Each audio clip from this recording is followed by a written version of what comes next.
Halo teman-teman semuanya. Perkenalkan, kami dari kelompok 6 akan mempresentasikan tentang audit lingkungan PT Barito Pacific Timber Tbk.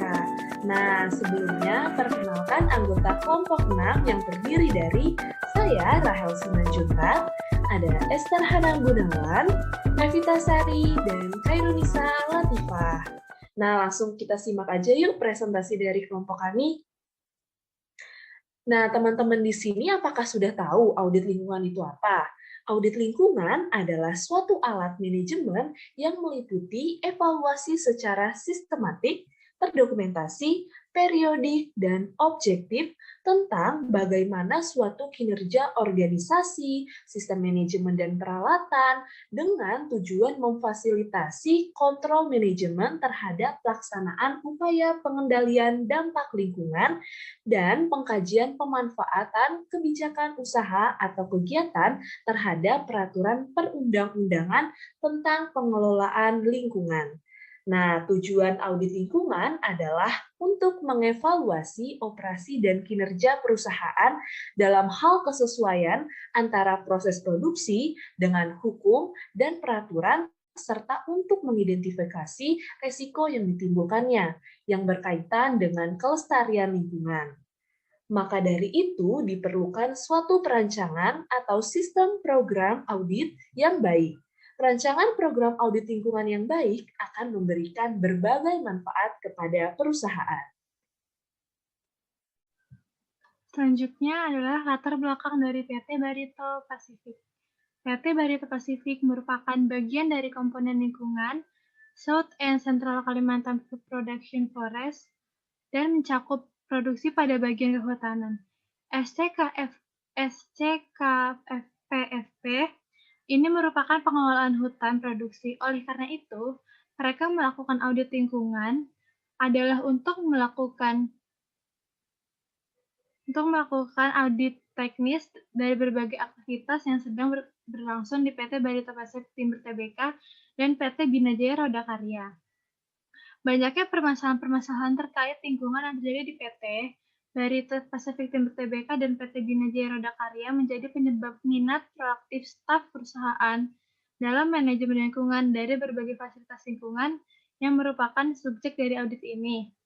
Tingkat pemerolehan kembali yang lambat dari kayu yang dipakai dan pembuangan sumber daya masih menjadi persoalan yang paling mendesak. Tetapi persoalan pengawasan debu, udara, dan vibrasi dan polusi di Lokpon tetap menjadi perhatian.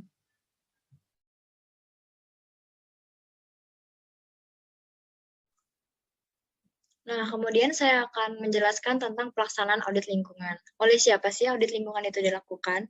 Audit lingkungan dilakukan oleh Gareth Ward selaku auditor lingkungan di Atis Environmental Ltd dan diperiksa dan diperbaiki oleh Nick Bonvoisen, spesialis manajemen lingkungan proyek hutan produksi di Kalimantan Selatan dan Tengah atau biasa disebut SCKPFP. Dan dibantu oleh staf lapangan yang bertanggung jawab atas EMS. Kapan sih audit dilaksanakan? Audit ini sudah dilaksanakan sejak tanggal 15 sampai 25 September 2000. Apa saja sih yang diperiksa? Auditor memeriksa ruang lingkup pada aktivitas-aktivitas teknis yang dijumpai di Lokpon, pabrik kayu lapis, penggergajian, areal produksi particle board, pabrik lem, dan berbagai aktivitas pendukung seperti fasilitas bengkel, generator-generator diesel, kettle atau boiler, tempat pembakaran sampah, dan akomodasi kantor.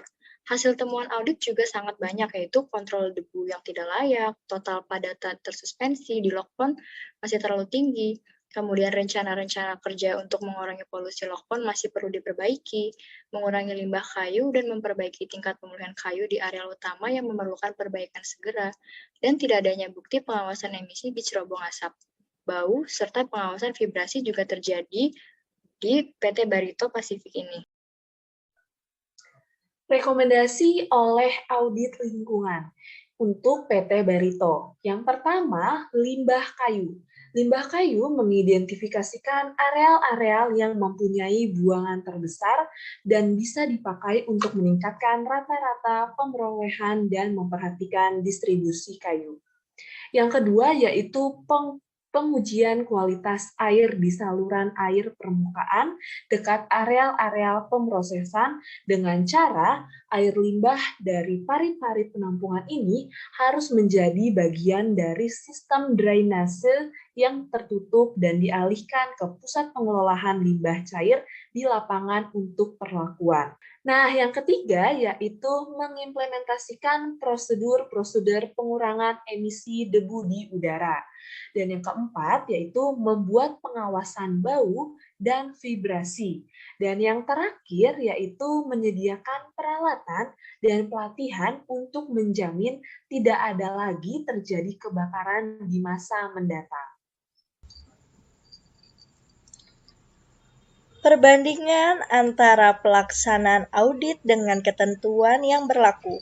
Pertama, pelaksanaan audit internal dijadwalkan pada bulan Juli tahun 2000 untuk memastikan EMS diimplementasikan secara efektif dan untuk mengidentifikasi cara-cara yang menjamin perbaikan terkesinambungan dan penyelenggara lingkungan perusahaan.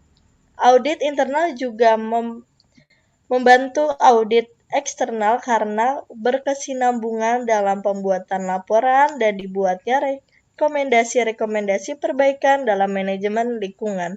Yang kedua, ada pelaksanaan audit eksternal lanjutan dijadwalkan pada bulan Februari tahun 2001 untuk melaksanakan audit sertifikasi dan akan terus melaksanakan audit-audit eksternal EMS pada interval 6 bulanan. Semenjak audit eksternal telah ada tinjauan internal dari persoalan-persoalan yang ada, maka menghasilkan saran perbaikan dan mengidentifikasi orang-orang yang bertanggung jawab melaksanakan perbaikan tersebut. Masih belum ada tindakan sampai sekarang dan persoalan-persoalan ini masih terbuka. Yang ketiga, ada tercatat selama audit banyak rekomendasi dari laporan ini yang belum diimplementasikan. Meskipun ada rencana-rencana dan orang-orang yang dianggap mampu untuk membuat perbaikan-perbaikan yang disyaratkan. Penting sekali bahwa temuan-temuan dari audit-audit ini tidak dilaksanakan untuk menjamin perbaikan berkesinambungan yang vital dalam menjaga status akreditasi ISO 14001.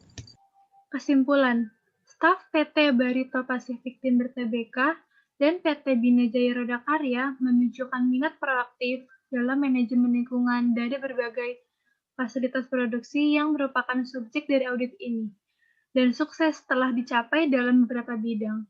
Audit ini juga mengidentifikasi sejumlah persoalan lingkungan lain dan persoalan fasilitas perusahaan yang memerlukan perbaikan.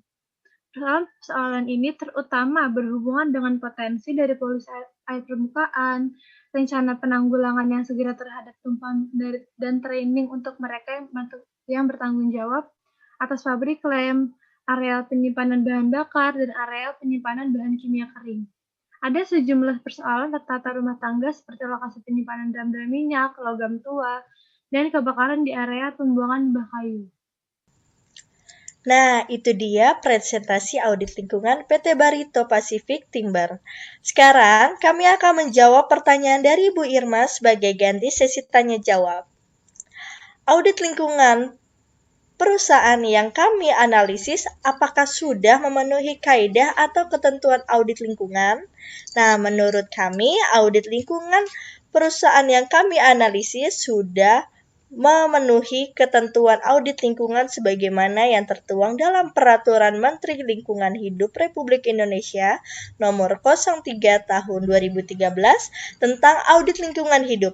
Contohnya, yaitu terdapat dokumen lingkungan hidup yang memuat pengelolaan dan pemantauan lingkungan yang terdiri atas analisis mengenai dampak lingkungan hidup atau AMDAL. Selain itu, perusahaan ini mendapat sertifikat ISO 14001. Jadi, pada simpulannya, perusahaan ini sudah memenuhi ketentuan berupa evaluasi lingkungan dan kompetisi auditor lingkungan, lalu ada tata cara pelaksanaan audit lingkungan, pembinaan atau pengawasan, serta pemberdayaan yang dilakukan untuk laporan akuntan lingkungan ini.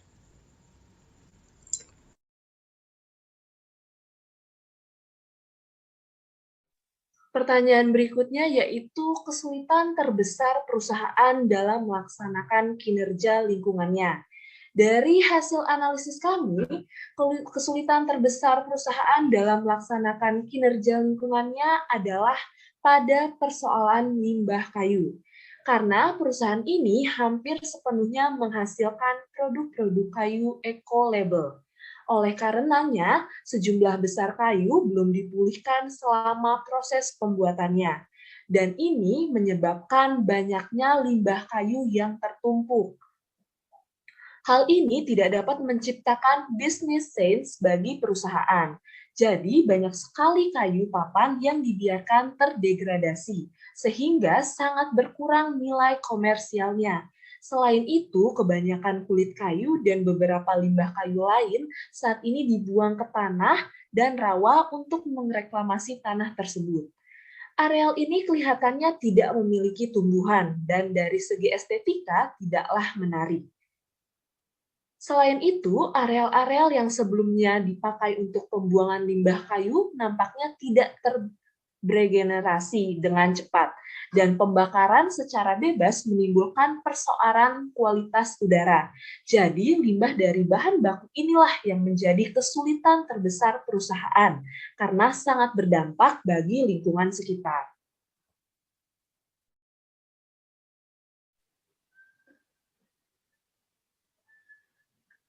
Saran yang kami berikan ke perusahaan dalam meningkatkan kinerja lingkungannya adalah untuk meningkatkan pengguna Environmental Management System (EMS) atau yang biasa disebut sebagai sistem manajemen lingkungan.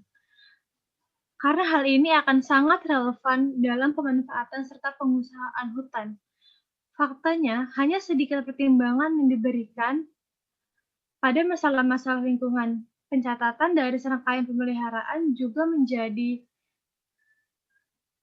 elemen penting dalam produk-produk kayu eco-label. Penggunaan keterampilan dan pengalaman seperti ini untuk memperbaiki manajemen lingkungan di tingkat supplier kayu gelondongan akan menjadi salah satu cara untuk menangani persoalan ini. Selain itu, kami menyarankan untuk penggunaan bahan kimia secukupnya dan pembuangan yang tidak dibuang secara langsung ke sungai. Akan lebih baik jika dibuatkan penampungan atau penyediaan filter penyaringan bahan kimia. Selanjutnya, apakah kami tertarik untuk menjadi auditor lingkungan? Dari hasil diskusi kami tertarik untuk menjadi auditor lingkungan karena banyak perusahaan dan badan sertifikasi yang bisa menggunakan jasa kami sebagai audit. Kemudian sebagai auditor, kami juga bisa memberikan jasa konsultasi mengenai ISO kepada perusahaan yang membutuhkannya. Di samping itu, penghasilan gaji auditor cukup tinggi karena jasa audit akan dibayar setelah dilaksanakannya audit. Apalagi sifat yang ditanamkan sebagai audit yaitu integritas, objektivitas, kerahasiaan, dan kompetensi. Perlu diingat bahwa perusahaan itu wajib peduli terhadap ketentuan hukum yang menyangkut tentang kelestarian lingkungan dengan perusahaan. Karena alam bisa hidup tanpa manusia, akan tetapi manusia tidak bisa hidup tanpa alam. Kemudian, bagaimana prospek audit lingkungan di Indonesia untuk tahun ke depannya? Menurut kami, prospek audit lingkungan di Indonesia akan semakin maju. Karena seperti yang kita tahu bahwa sudah sangat banyak perusahaan-perusahaan di Indonesia yang sudah menjamur, baik perusahaan yang besar maupun perusahaan yang kecil. Pastinya perusahaan ini memanfaatkan lingkungan dan menghasilkan output berupa limbah. Karena semakin banyaknya perusahaan yang beroperasi di Indonesia, maka akan semakin kuat juga hukum mengenai antara perusahaan dengan kelestarian lingkungan. Apalagi kelestarian lingkungan ini sudah di kondisi yang sangat darurat. Jadi, prospek sebagai auditor lingkungan untuk tahun-tahun berikutnya akan banyak perusahaan yang menggunakan jasa audit lingkungan ini. Audit lingkungan ini juga akan menjadi prospek kerja yang menjamin bagi lulusan akuntan. Nah, itu dia presentasi dan jawaban dari kami. Mohon maaf apabila ada kesalahan kata. Terima kasih sudah menonton video ini dan sampai berjumpa pada video berikutnya ataupun tugas selanjutnya. Terima kasih.